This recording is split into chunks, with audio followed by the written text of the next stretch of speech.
नमस्कार दोस्तों, आपके अपने YouTube चैनल पर मैं निरंजन आप सभी का स्वागत करता हूं।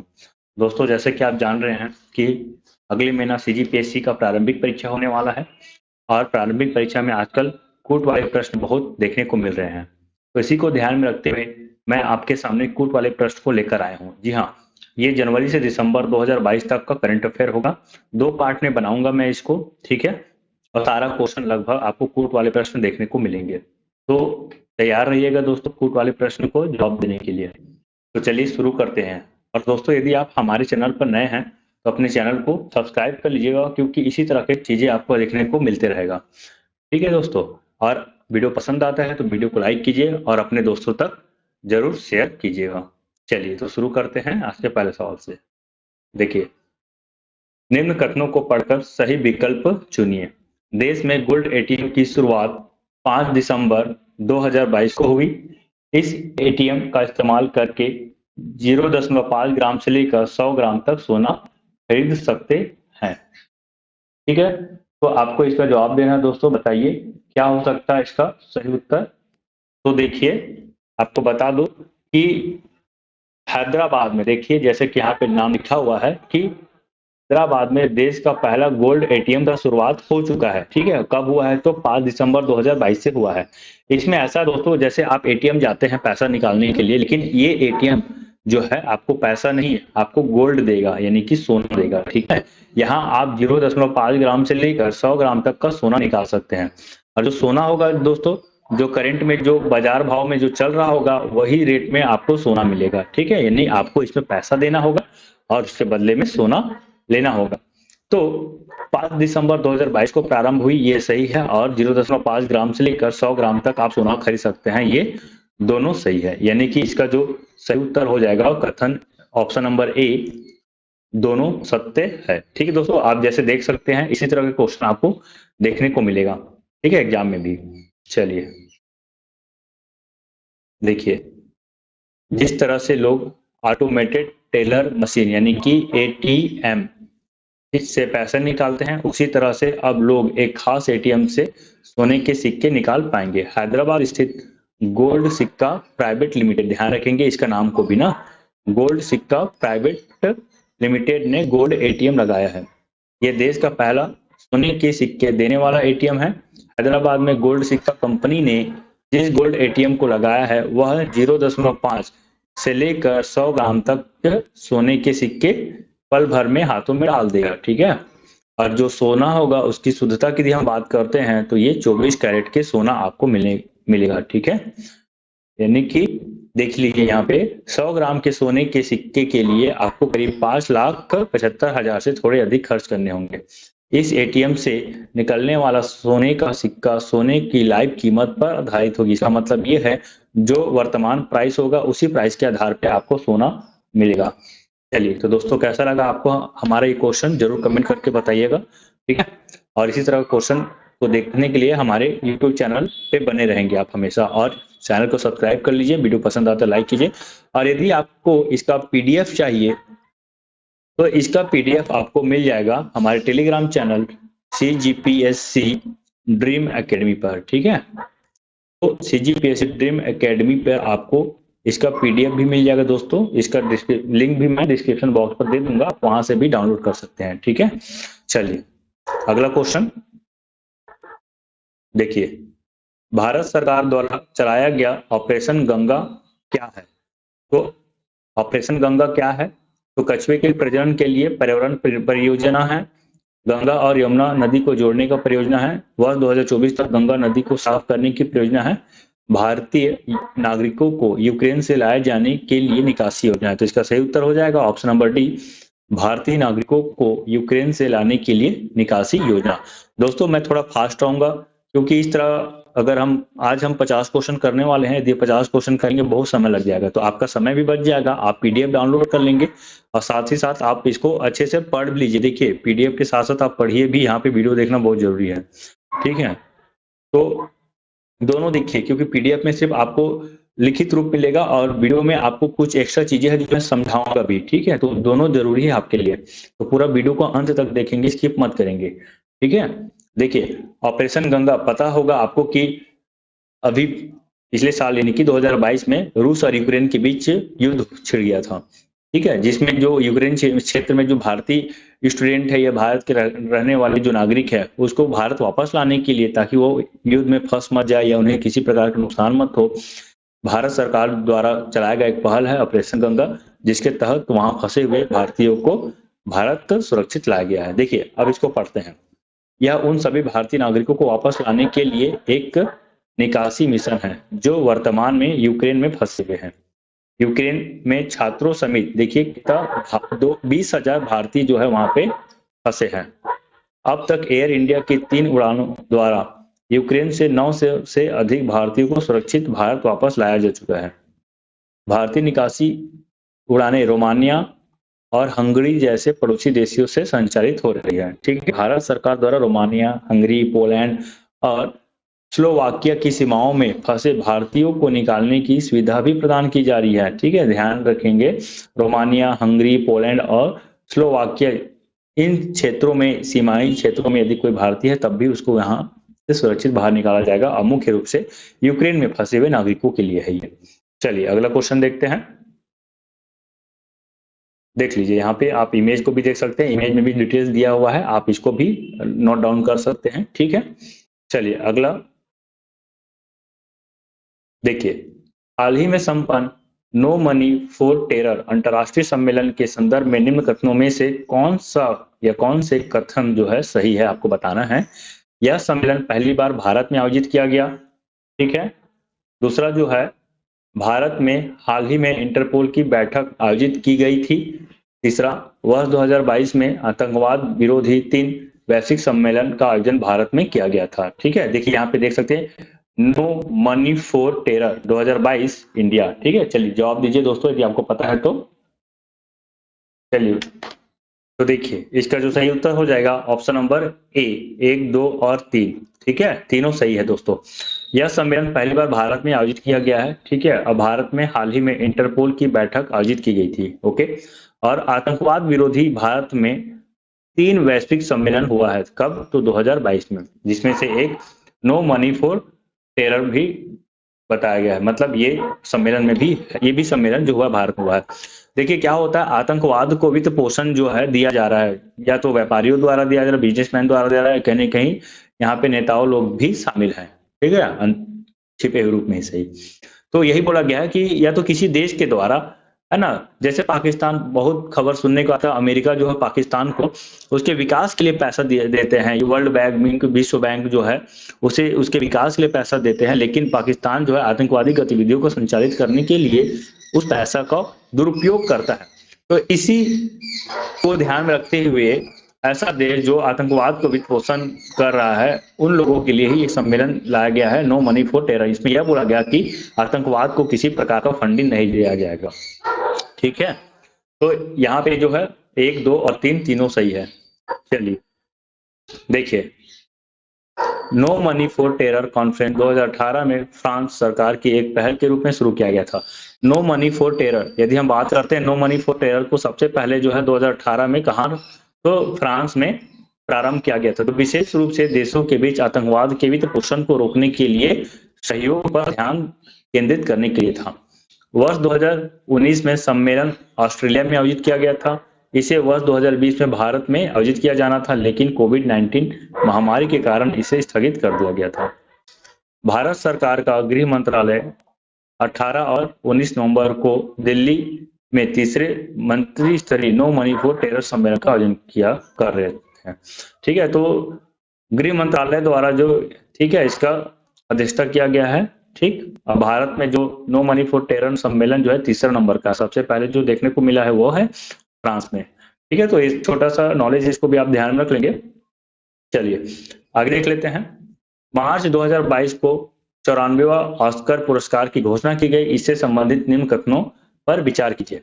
इसमें फिल्म कोडा को सर्वश्रेष्ठ फिल्म का पुरस्कार प्रदान किया गया। सर्वश्रेष्ठ अभिनेता का पुरस्कार विल स्मिथ को प्रदान किया गया। सर्वश्रेष्ठ अभिनेत्री पुरस्कार जेसिका चेस्टन को प्रदान किया गया। तो दोस्तों ये तीनों के तीनों प्रश्न जो है बहुत ही इंपॉर्टेंट है, मतलब ये तीनों स्टेटमेंट इंपॉर्टेंट है और तीनों सही भी है। ठीक है, ध्यान रखेंगे। तो उपयुक्त सभी, इसका जो सही उत्तर हो जाएगा उपयुक्त सभी। चलिए इसके बारे से और जानकारी लेते हैं। देखिए, आप चाहे तो इसका स्क्रीनशॉट भी लेकर रख सकते हैं। ठीक है, देखिए 27 मार्च 2022 को 94वां वार्षिक अकादमी पुरस्कार डॉल्बी थिएटर, ध्यान रखेंगे डॉल्बी थिएटर लॉस एंजलिस, हमेशा लॉस एंजलिस में ही होता है, ये यूएसए में प्रदान किया गया। ठीक है, अब देखिए क्या क्या पुरस्कार है जो प्रमुख है, जो एग्जाम में आने योग्य है, उसको आप ध्यान रख लीजिए। सर्वश्रेष्ठ फिल्म है कोडा, सर्वश्रेष्ठ अभिनेता विल स्मिथ, सर्वश्रेष्ठ अभिनेत्री जेसिका चेस्टन, इतना आप याद रख लेंगे। ठीक है, ये काम का है, ये 3 बहुत ही इंपॉर्टेंट है। ठीक, चलिए, और आप इधर को भी याद कर सकते हैं, आपकी योग्यता ऊपर है, नहीं तो आप 3 कम से कम याद कर लीजिए, सीजीपीएससी या छत्तीसगढ़ एग्जाम के लिए भी ये 3 पर्याप्त है। चलिए आगे देखते हैं। 14 नवंबर को बाल दिवस के रूप में मनाया जाता है। इस दिवस को मनाए जाने के मुख्य उद्देश्य में शामिल नहीं है बच्चों की शिक्षा, बच्चों के अधिकारों के बारे में जागरूकता, पोषण और टीकाकरण। चलिए बताइए क्या इसका उत्तर हो सकता है। चलिए, तो इसका सही उत्तर हो जाएगा ऑप्शन नंबर बी, 1 और 2। ठीक है, ध्यान रखेंगे जो बाल दिवस के रूप में जो 14 नवंबर को मनाया जाता है, सबसे पहली बात आप इसका ध्यान रखिए, ये पंडित जवाहर, हमारे देश के पहले प्रधानमंत्री पंडित जवाहरलाल नेहरू, ठीक है, पंडित जवाहरलाल नेहरू के जन्म दिवस पर मनाया जाता है, क्योंकि उनको बच्चों से बहुत प्रेम था, इसलिए उसके जन्म दिवस को बाल दिवस के रूप में मनाया जाने लगा।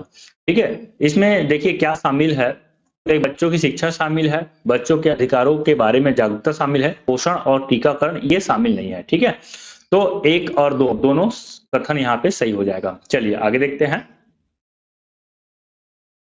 उर्दू भाषा में किस कवि को साहित्य अकादमी पुरस्कार 2021 से सम्मानित किया गया है। ठीक है, आपको बताना है यहाँ पे जावेद अख्तर, चंद्रभान ख्याली, मुनव्वर राना गुलजार। ठीक है, तो इसका जो सही उत्तर हो जाएगा देख लीजिए, तो इसका सही उत्तर हो जाएगा चंद्रभान ख्याली। ठीक है, देखिए 30 दिसंबर 2021 को साहित्य अकादमी पुरस्कारों की घोषणा की गई। ज्ञानपीठ पुरस्कार के बाद यह देश का सर्वोच्च दूसरा साहित्यिक पुरस्कार है, ध्यान रखेंगे, ज्ञानपीठ पुरस्कार के बाद यदि साहित्यिक पुरस्कार के रूप में कोई दूसरा नंबर पे आता है तो वो है साहित्य अकादमी पुरस्कार। ठीक है, इसके पहले आ जाता है ज्ञानपीठ पुरस्कार, तो जो भारत सरकार के द्वारा साहित्य लेखन के क्षेत्र में उत्कृष्ट कार्य के लिए प्रदान किया जाता है। प्रतिवर्ष 22 भाषाओं में साहित्य अकादमी पुरस्कार दिए जाते हैं। ठीक है, ध्यान रखेंगे कितना भाषा में दोस्तों, तो 24 भाषाओं में दिए जाते हैं, इस बात को आप ध्यान रखेंगे। चलिए देखिए, ये है साहित्य अकादमी पुरस्कार 2021 के विजेताओं के नाम और कौन जो है किस भाषा के लिए चुने गए हैं। जैसे अभी क्वेश्चन था हमारा उर्दू का, तो देख लीजिए उर्दू का चंद्रभान ख्याली या चंद्रभान ख्याल ताजा हवा की ताबीसे के लिए इसको मिला गया है। तो आप क्या क्या याद रखेंगे बता देता हूं मैं। एक तो आप हिंदी को याद रख लीजिए, उर्दू को याद रख लीजिए, अंग्रेजी को याद रख लीजिए, कम से कम ये 3 को आप याद रख लीजिए। ठीक है, बहुत इंपॉर्टेंट है। चलिए आगे देखते हैं, परम प्रवेगा क्या है। ठीक है, तो परम प्रवेगा क्या है, तो ये एक सुपर कंप्यूटर है दोस्तों, ये देख लीजिए भारत में डिजाइन किया गया है। तो देखिए क्या है, इंडियन इंस्टीट्यूट ऑफ साइंस ने एक नया सुपर कंप्यूटर परम प्रवेग इंस्टॉल किया है। इसे नेशनल सुपर कंप्यूटिंग मिशन के तहत इंस्टॉल किया गया है। दावा है कि यह देश में अपनी तरह का सबसे शक्तिशाली सुपर कंप्यूटर है। किसी एकेडमिक इंस्टीट्यूट में यह सबसे बड़ा सुपर कंप्यूटर है। आईआईएससी के परम प्रवेग 3.3 पेटाफ्लॉप्स, ये इसकी स्पीड है, ध्यान रखेंगे दोस्तों, इसकी सीपीयू की स्पीड है 3.3 पेटाफ्लॉप्स की सुपर कंप्यूटिंग कैपेसिटी है। तो ध्यान रखेंगे परम प्रवेगा या परम प्रवेग क्या है, तो सुपर कंप्यूटर है। ठीक है, कहाँ डिजाइन किया गया है, तो इंडियन इंस्टीट्यूट ऑफ साइंस में। ठीक, ध्यान रख लेंगे। चलिए अगला देखते हैं। हैदराबाद में 216 फीट ऊंची स्टैच्यू ऑफ इक्वलिटी किस संत की स्मृति में बना गया है। तो देख लीजिए, आप देख लीजिए संत को, तो इससे ये जो है हैदराबाद में बना गया है, 216 फीट की ऊंची है ये। ठीक है, किसके स्मृति में बनाया गया है, तो इसका सही उत्तर हो जाएगा ऑप्शन नंबर बी, रामानुजाचार्य। ध्यान रखेंगे प्रमुख संत समाज सुधारक है ये। ठीक है, और 11वीं सदी की भक्ति संत है। कब के हैं, तो 11वीं सदी के हैं। श्री रामानुजाचार्य की स्मृति में 216 फीट ऊंची स्टैच्यू ऑफ इक्वलिटी का उद्घाटन हैदराबाद में किया गया है प्रधानमंत्री नरेंद्र मोदी के द्वारा। ठीक है, चलिए आगे बढ़ते हैं। देखिए, निम्न में से किस व्यक्ति को भारत के मुख्य आर्थिक सलाहकार नियुक्त किया गया है। तो निम्न में से किस व्यक्ति को भारत के मुख्य आर्थिक सलाहकार नियुक्त किया गया है, तो option A K V Subramanian, option B V Anantha Nageswaran, option C C Rangarajan, option D Shaktikanta Das. तो इसका सही उत्तर हो जाएगा वी अनंत नागेश्वरन। देख सकते हैं ये वी अनंत नागेश्वरन है। ठीक है, तो डॉक्टर वी अनंत नागेश्वरन को देश का नया मुख्य आर्थिक सलाहकार नियुक्त किया गया है। वह पूर्व में पीएम मोदी की आर्थिक सलाहकार परिषद के सदस्य रह चुके हैं। ठीक है, ध्यान रखेंगे इस चीज को। चलिए आगे देखते हैं। देख लीजिए दोस्तों, कथन कारण में भी आपको करंट अफेयर देखने को मिल रहा है। ठीक है, और ये अपने तरह की पहला क्वेश्चन है और इस चैनल में आपको ही सिर्फ और सिर्फ आपको इस चैनल में ही मिलेगा इस तरह का क्वेश्चन, और ये मैं दावा कर सकता हूँ। ठीक है, और कहीं आपको इस तरह का क्वेश्चन देखने को नहीं मिलेगा कि करंट अफेयर को भी कथन कारण पे में भी लिख दिया गया है, बता दिया गया है। ठीक है दोस्तों, तो आप प्लीज सब्सक्राइब जरूर कीजिएगा इस तरह का क्वेश्चन को देखने के लिए। ठीक है, हमारा चैनल जो है प्रतियोगी एग्जाम के लिए पूर्णतः समर्पित है। तो आप जरूर सब्सक्राइब कीजिए और जरूर लाइक कीजिए यदि पसंद आता है तो, और दोस्तों तक जरूर शेयर कीजिएगा दोस्तों। अब फिर से बताया, पीडीएफ जो है हमारे Telegram channel CGPSC dream academy पर आपको मिलेगा। चलिए पढ़ते हैं क्वेश्चन को। नीचे दो वक्तव्य दिए गए हैं, एक को कथन ए और दूसरे को कारण आर कहा गया है। कथन ए, संजय अग्रवाल की अध्यक्षता में 26 सदस्यीय समिति का गठन किया गया है। कारण, न्यूनतम समर्थन मूल्य को अधिक पारदर्शी व प्रभावी बनाना है। तो देखिए दोस्तों, आपको बता देता हूं कि संजय अग्रवाल की अध्यक्षता में 26 सदस्यीय समिति का गठन किया गया है। क्यों किया गया है? तो इसका कारण ये है कि न्यूनतम समर्थन मूल्य को और भी अधिक पारदर्शी और प्रभावी बनाना है। ठीक है, तो इसका सही उत्तर हो जाएगा कथन ए तथा कारण दो दोनों सही है, तथा कथन ए का सही स्पष्टीकरण कारण आर है। ठीक है, ध्यान रखेंगे यहाँ पे। चलिए आगे देख लेते हैं इसके बारे से और डिटेल्स। देखिए, किसान आंदोलन के समाप्त होने के करीब 7 महीने बाद केंद्र सरकार ने सोमवार को शून्य बजट आधारित खेती को बढ़ावा देने और न्यूनतम समर्थन मूल्य एमएसपी को और अधिक प्रभावी और पारदर्शी बनाने के लिए एक समिति का गठन किया है। समिति में केंद्र सरकार और राज्य सरकारों के प्रतिनिधि, किसान, कृषि वैज्ञानिक और कृषि अर्थशास्त्री शामिल होंगे। इस समिति की अध्यक्षता पूर्व कृषि सचिव संजय अग्रवाल करेंगे और इसमें कुल 26 सदस्य होंगे। ध्यान रखेंगे कुल कितने सदस्य है? 26 सदस्य, और अध्यक्षता किसके द्वारा किया जा रहा है? तो संजय अग्रवाल के द्वारा। ठीक है, देख सकते हैं आप इसको, आप इसका स्क्रीनशॉट ले लीजिए दोस्तों, बहुत ही काम का ये। ठीक है, देख लीजिए समिति का क्या उद्देश्य है, पहले ही पढ़ दिया हूं, लेकिन यहाँ पे देख लीजिए, शून्य बजट आधारित कृषि को बढ़ावा देना है। ठीक है, और एमएसपी को और अधिक पारदर्शी और प्रभावी बनाना है। ठीक है, बहुत इंपॉर्टेंट है दोस्तों, ध्यान रखेंगे। यहाँ पे अध्यक्षता जो भी है संजय अग्रवाल, भी सब स्पष्ट रूप से लिख दिया गया है दोस्तों, आप इसका पीडीएफ जरूर डाउनलोड कर लेंगे। चलिए आगे देखते हैं। इसरो ने फरवरी 2022 में, ठीक है, इसरो ने फरवरी 2022 में PSLV C-52 रॉकेट द्वारा निम्न में से किस सैटेलाइट को अंतरिक्ष में भेजा है? तो इसका सही उत्तर हो जाएगा EOS 04। यानी कि EOS का मतलब ये होता है, E से हो गया अर्थ, ठीक है, O से हो गया ऑब्जर्वेशन और S से हो गया सैटेलाइट। ठीक है, तो अर्थ ऑब्जर्वेशन सैटेलाइट 04 चौथे क्रम का है ये, इसे भेजा गया किसके द्वारा? तो PSLV C-52 रॉकेट के द्वारा। ठीक है, चलिए आगे बढ़ लेते हैं, आप डिटेल्स को पढ़ लेंगे दोस्तों, ठीक है, नहीं तो वीडियो बहुत ज्यादा लंबा हो जाएगा। चलिए आगे बढ़ते हैं। निम्नलिखित को सुमेलित कीजिए। ठीक है, न्यूनतम समर्थन मूल्य को खरीफ फसल के साथ आपको मिलान करना है। ठीक है दोस्तों, बाजरा, रागी, सोयाबीन, मूंग, आपको बताना है कि कौन किसके साथ मैच होगा। ठीक है, देखिए बाजरा का जो रेट है वो है 2350 है, रागी 3578, सोयाबीन 4300 और मूंग जो है 7755। ठीक है, ध्यान रखेंगे, तो ये इसका सही उत्तर हो जाएगा, यानी कि 2143 है ना, 2143 ऑप्शन नंबर ए जो है इसका सही उत्तर हो जाएगा। चलिए आगे देखते हैं। देख सकते हैं जिसमें मैंने आपको क्या क्या बताया, बाजरा, ठीक है, तो बाजरा क्या है 2350 रुपए है। ठीक, और उसके बाद क्या है, उड़द है 6600, मूंग है 7755। ठीक है, उसके बाद सोयाबीन है, तो सोयाबीन है 4300। तो इस तरह से ये जो है इसका सही उत्तर हो जाएगा। ठीक है दोस्तों, चलिए और भी पढ़ लेंगे, इसमें से एग्जाम में क्वेश्चन पूछता ही है। चलिए आगे देखते हैं। भारतीय रेल द्वारा शुरू की गई कवच प्रणाली क्या है? ठीक है, कवच प्रणाली जो है प्रोटेक्शन के लिए, ताकि दो रेलगाड़ी आपस में भिड़े ना। ठीक है, ध्यान रखेंगे। तो इसका जो सही उत्तर हो जाएगा यहाँ पे ट्रेनों की टक्कर रोकने की नई सुरक्षा प्रणाली है ये। तो ऑप्शन नंबर ए जो है इसका सही उत्तर हो जाएगा। ठीक है, किसके द्वारा निर्मित किया गया है? तो देख लीजिए, research design and standard organisation के द्वारा इसे बनाया गया है। ठीक, बहुत इंपॉर्टेंट डिटेल्स है यहाँ पे, आप जरूर पढ़िए इसको। चलिए आगे देख लेते हैं। TCAS सिस्टम कॉन्फ़िगरेशन, ठीक है, ये एक प्रकार का जो टेक्नोलॉजी है जिसके तहत जो है दो ट्रेन आपस में टक्कर होने से क्या हो जाएगा? बच जाएगा। ठीक है, जीपीएस द्वारा ये चालू रहेगा, है ना, जीपीएस सैटेलाइट द्वारा ये आपस में जुड़ा रहेगा। चलिए आगे देख लेते हैं। गरुड़ नामक युद्धाभ्यास भारत का किन अन्य देशों के साथ होता है? किसके साथ होता है गरुड़ नामक युद्धाभ्यास? हाल ही में जो हुआ है जोधपुर में हुआ है। ठीक है, ध्यान रखेंगे कहाँ हुआ है? तो ये जोधपुर में हुआ है। किसके बीच होता है? गरुड़ जो है फ्रांस के बीच होता है ना, फ्रांस और भारत के बीच होता है, बोलने का मतलब ये है। ठीक है, देख लीजिए इस पॉइंट को पढ़िए। इस तरह से पहला, तीसरा और पांचवा संस्करण, ध्यान रखेंगे, भारत में हुआ है, ठीक, और फ्रांस में भी हुआ है दूसरा, चौथा और छठा संस्करण। ठीक है, ध्यान रख लेंगे। तो अभी जोधपुर में हुआ है, इसका मतलब ये जो है छठा संस्करण है।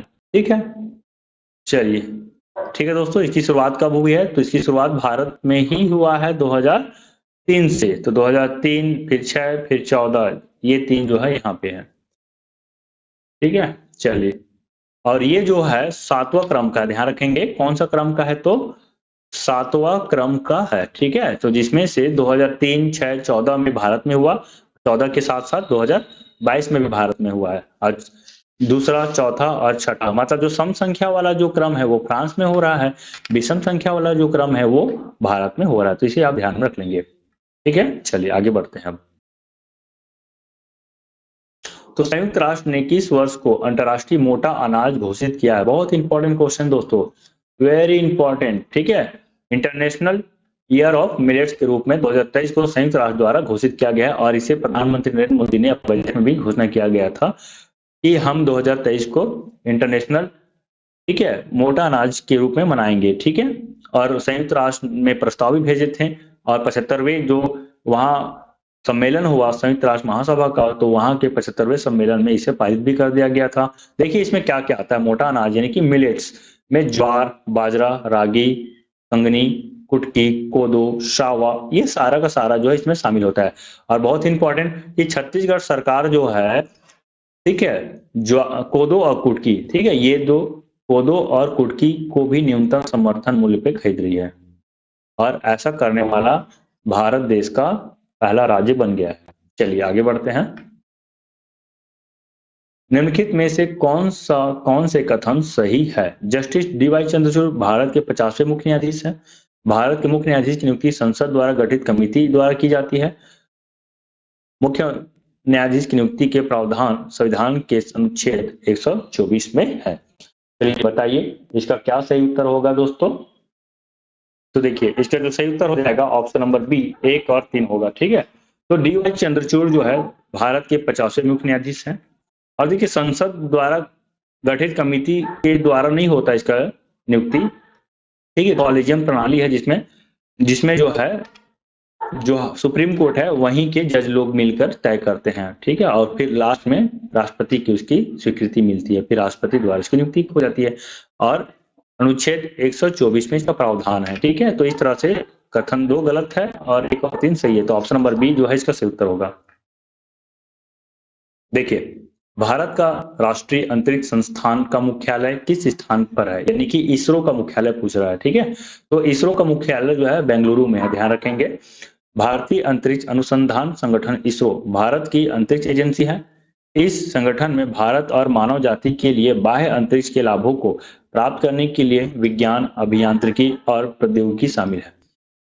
इससे इसरो अंतरिक्ष विभाग भारत सरकार का एक प्रमुख घटक है, ध्यान रख लेंगे। इसका मुख्यालय बेंगलुरु में है, और इसका जो वर्तमान में जो अध्यक्ष है उसको याद रख लेंगे, सोमनाथ है ना, एस सोमनाथ इसके अध्यक्ष हैं। ठीक है, ये डिटेल से दोस्तों ध्यान रखेंगे, बहुत इंपॉर्टेंट है। देखिए प्रथम जो अध्यक्ष है विक्रम साराभाई जो है इसके प्रथम अध्यक्ष हैं। ठीक है, इसका स्थापना जो है 1962 में भारत सरकार द्वारा किया गया था। किस नाम से किया गया था उस समय? इनको पार ध्यान रखेंगे। उस समय जो 1962 में इसका स्थापना हुआ, उस समय भारतीय राष्ट्रीय अंतरिक्ष अनुसंधान समिति के नाम से उसको जाना जाता था, लेकिन बाद में, ठीक है, इसरो 15 अगस्त 1969 को इसका गठन किया गया। ठीक है, अब इस समय इसको इसरो के रूप से नाम से जाने लग गया। ठीक है, और 1972 में, ठीक है, अंतरिक्ष विभाग के अंतर्गत इसे रखा गया है। तो इसका मुख्यालय जो है बेंगलुरु में है, और इसके विभिन्न केंद्र भी है भारत में, जैसे आप देख सकते हैं तिरुवनंतपुरम में है। क्या है वहां? तो प्रमोचक रॉकेट का निर्माण होता है। बेंगलुरु में क्या होता है? उपग्रहों की डिजाइन एवं विकास होता है। श्रीहरिकोटा, यहाँ क्या होता है? प्रमोशन होता है। ठीक है, उपग्रह एवं प्रमोचक रॉकेटों का समेकन तथा प्रमोशन होता है। और यहीं से तो प्रमोशन का मतलब ही है, मतलब यहाँ से रॉकेट को छोड़ा जाता है। ठीक है, फिर बेंगलुरु में देख लिए वलियामाला एवं बेंगलुरु में क्रायोजेनिक चरण के साथ द्रव्य चरणों का विकास यहाँ पे किया जा रहा है। अहमदाबाद में बात करते हैं, क्या होता है? तो संचार एवं सुदूर संवेदन उपग्रहों के संवेदक यहाँ पे होता है, तथा अंतरिक्ष प्रौद्योगिकी के अनुप्रयोग संबंधी पहलों पर कार्य किया जाता है।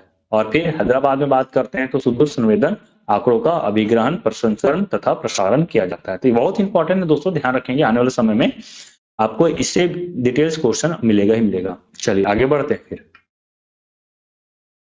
पीएम केयर्स फॉर चिल्ड्रन योजना कब शुरू की गई? तो पीएम केयर्स फॉर चिल्ड्रन योजना जो है आपको बताना है कब शुरू की गई। तो मई 2021 से इसका शुरू किया गया है। ठीक है, ध्यान रखेंगे, पीएम केयर्स फॉर चिल्ड्रन। देखिए, ये उन बच्चों के लिए है जिन्होंने कोविड यानी कि कोरोना के कारण, कोरोना वायरस के कारण माता पिता या दोनों को खो चुके हैं। तो देखिए, प्रधानमंत्री श्री नरेंद्र मोदी ने 29 मई 2021 को पीएम केयर्स फॉर चिल्ड्रन योजना शुरू की है। इस योजना के तहत ऐसे बच्चों को वित्तीय सहायता प्रदान करने के लिए फरवरी 2022 में एक और पहल की शुरुआत की गई, जिन्होंने कोविड-19 महामारी के दौरान अपने माता पिता या कानूनी अभिभावक या दत्तक माता पिता या जीवित माता पिता को खो दिए हैं, उन लोगों के लिए ये है। ठीक है दोस्तों, चलिए आगे देखते हैं। अग्निपथ योजना केंद्र सरकार द्वारा कब शुरू की गई? तो अग्निपथ योजना जो है केंद्र सरकार द्वारा कब शुरू की गई आपको बताना है दोस्तों। ऑप्शन ए 21 दिसंबर 2022, ऑप्शन बी 26 जनवरी 2022, ऑप्शन सी 15 अगस्त 2022, ऑप्शन डी 14 जून 2022। ठीक है, चलिए बताइए इसका सही उत्तर क्या हो जाएगा। तो इसका सही उत्तर हो जाएगा 14 जून 2022। ठीक है, तो ये अस्थायी रूप से सेना में भर्ती करने के केंद्र सरकार की एक योजना है, जिसके तहत जो है लोगों को सेनाओं में भर्ती किया जाता है। ठीक है, ध्यान रखेंगे और डिटेल से इसको पढ़ लेंगे आप। चलिए अगली क्वेश्चन, विश्व पर्यावरण दिवस 2022 की थीम क्या है? तो बताना है आपको विश्व पर्यावरण दिवस 2022 की थीम क्या है। ठीक है, तो इसका जो थीम है ओनली वन अर्थ, इसका थीम जो है ओनली वन अर्थ है। और आपको कमेंट में आपको बताना है दोस्तों कि विश्व पर्यावरण दिवस कब मनाया जाता है, आपके लिए क्वेश्चन है। तो दोस्तों यहीं तक रखते हैं फिलहाल क्वेश्चन, इसका अगला पार्ट में हम आगे देख लेंगे। ठीक है, चलिए तो फिर मिलते हैं अगले वीडियो में, तब तक के लिए बाय बाय, मस्त रहिए, मस्त रहिए, धन्यवाद।